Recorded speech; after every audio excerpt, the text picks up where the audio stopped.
Aerodrom Borovo naselje se nalazi unutar CTR Osijek-Klisa, te se tijekom radnog vremena aerodromske kontrole zračnog prometa Osijek obavezno pridržavati odobrenje uputa Tornja Osijek. Ako se na aerodromu ne nalazi odgovorna osoba čije bi upute slijedio, pilot je sam odgovoran za vožnju i parkiranje zrakoplova nakon slijetanja, kao i za postupke za vožnju i polijetanje.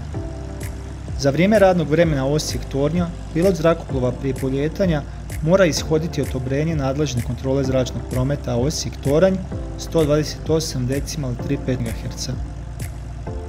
Izvan radnog vremena Osijek-Toranj, pilot zrakoplova koji namjerava obavljati let u kontroliranom zračnom prostoru, prije polijetanja mora se telefonom javiti nadležnoj kontroli zračnog prometa FIC Zagreb.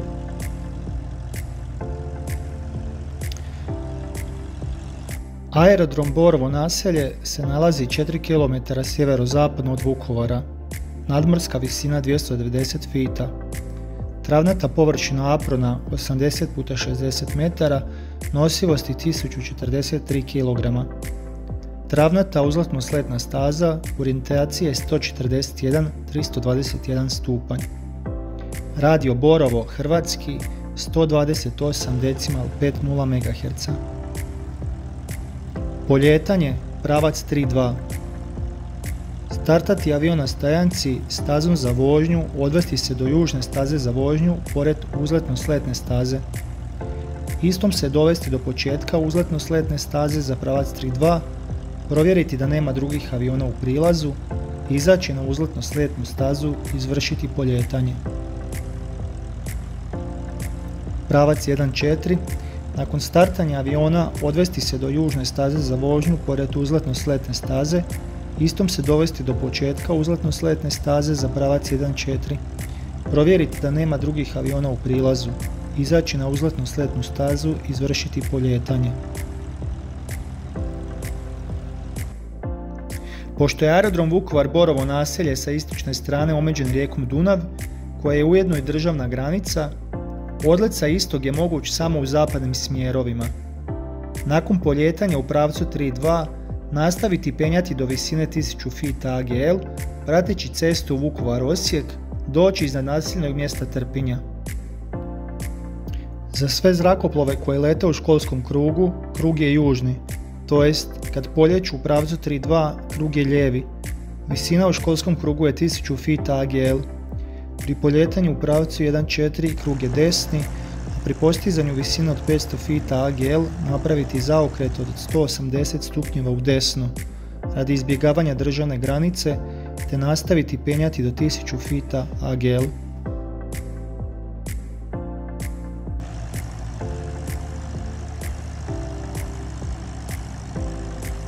U ovom primjeru smo vidjeli polijetanje uz pravcu 3.2 gdje nastavljamo penjati do visine 1000 fita AGL-a, prateći cestu Vukovar-Osijek, to jest Trpinsku cestu.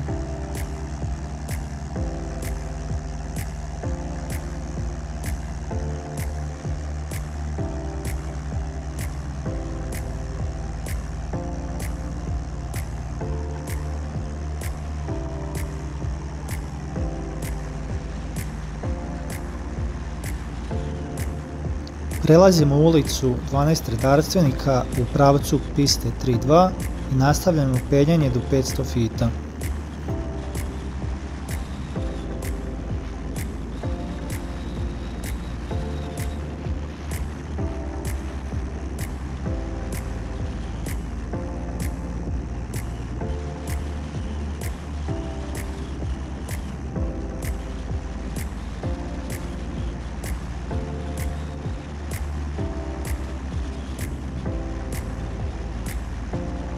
Na 500 fita ulazimo u lijevi zaokret prema Trpinskoj cesti. Nastavljamo penjanje do 1500 fita.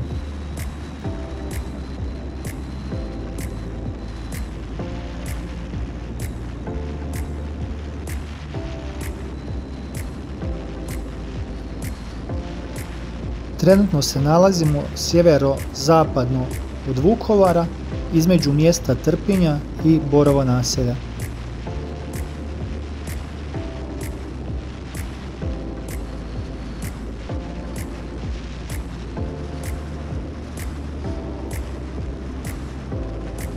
Trenutno smo iznad Trpinjske ceste, u daljini se vidi crkva Gospe Fatimske i sada prelazimo Trpinjsku cestu.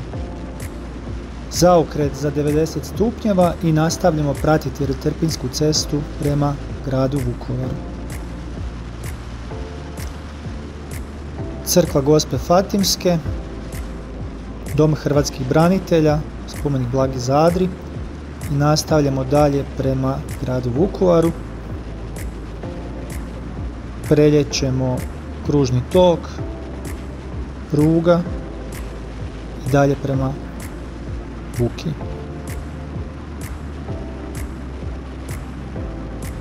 Još jedan pogled na Borovo naselje. Vidimo prugu, vidimo kružni tok, Trpinjska cesta, crkva Gospe Fatimske.